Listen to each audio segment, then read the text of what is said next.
सी PO DRDA थे Baleshwar collector थे जानी मु मंत्री फंत्री थी बोली से जाऊ एवं जहाँ देखिली दुईटी गोटे बर्तमान केन्द्र पदार ओवर ब्रिज आरंभ हो ये अंचल जनसाधारण समस्या समाधान कर हापी क्लब मान उद्यम थी धन्यवाद दूसरी एवं आशा करुँपरी कार्यक्रम गोटे मंजूर रोड हम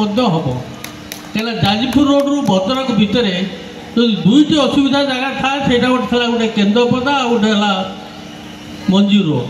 ता छड़ा अन्य विषय को बुझा चाहे ना मु बहुत बहुत खुशी आप समय नापी चाहे ना 15 वर्ष धरी हापी क्लब तरफर ये जो सारस्वत आयोजन करुँच सांस्कृतिक आयोजन करुँच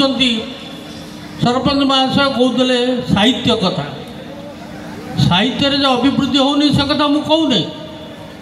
किंतु आजिकल साहित्यर रंग ढंग सब बदली जाऊँ साहित्य प्रति आज हेडमास्टर महाशय तक रूम रे बसला बेले कहते तल क्लास रे पिला आज्ञा कम ऊपर क्लास रे पिला आमर बेसी तार कारण कौन तार कारण हूँ आजिकल आम मैंने गोटे गोटे निष्पत्ति कले आम छुआ को इंग्लिश मीडियम रे पढ़ेगा जो कि तल क्लास रे पिला होना ऊपर क्लास रे पिला होते हाईस्कल पर ये गोटे रोग धरला एवं जो नंबर सब रखिंट पिला माने देखिकी आश्चर्य हली बहुत बहुत धन्यवाद दूसरी हेडमास्टर महाशय को एवं तांकर साथी मानू जी कि पिला मानकर ये दायित्व नहीं कि पढ़ाऊँ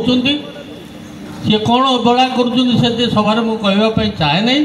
कि ये गोटे आदर्श स्कूल हिसाब से मुझे भावुँ गोटे